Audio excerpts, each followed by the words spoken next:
First up, Linda Hamilton hasn't appeared in a Terminator film since 1992's Terminator 2 Judgment Day. That's about to change with this year's Terminator Dark Fate, which will see Hamilton once again playing the ass-kicking Sarah Connor.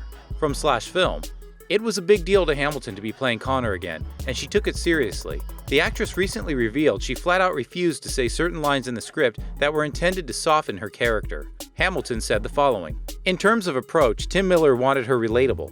That was the word he used. And I was like, Sarah Connor has never been relatable. She was relatable in the first movie as a nice waitress, but what do you mean relatable? You are trying to make her softer?" I just knew that with the time that had passed, and as her situation changed, she ain't relatable. But I would go, nope, I'm not saying that. And a couple of times I was like, I am not saying that. That's stupid. I have always been empowered to say those things, but I just have never been that person. I just care so intensely about this character that I had to step up and toe the line about what felt right and what didn't feel right. Terminator Dark Fate opens November 1st, 2019. Next up, Sean Hayes will serve as roast master of Comedy Central's previously announced roast of Alec Baldwin in September, the network announced yesterday.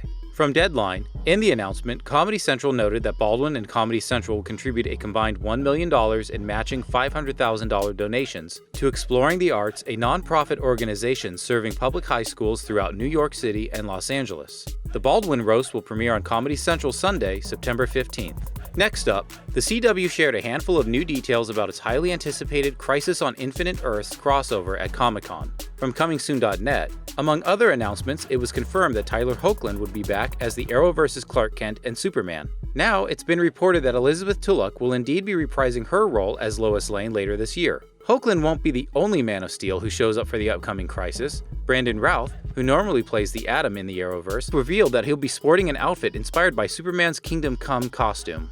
Next up, it was clear from opening weekend that simply being another massive Marvel Cinematic Universe hit wasn't going to be good enough for Avengers Endgame. The film had its sights set on becoming the highest-grossing movie of all time. From Cinema Blend, while it wasn't always clear that the movie would reach that goal, Endgame became the biggest movie of all time over the weekend. Not to be a spoiled sport, the official Avatar Twitter account has posted a congratulations to Marvel. James Cameron himself signed the note to the movie that finally, after a decade, toppled Avatar as the highest-grossing movie in the world.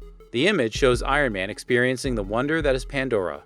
And finally, the upcoming Lord of the Rings series at Amazon has made its first casting decision. From Variety, Markella Cavanaugh of Picnic at Hanging Rock is in talks for a role in the upcoming epic fantasy series. Details of Cavanaugh's character are being kept under wraps, but sources say she would be playing a character named Tyra. Little is known about the Lord of the Rings series beyond the fact that it will explore new storylines preceding J.R.R. Tolkien's The Fellowship of the Ring. And that will do it for today's installment of the Movie News Feed.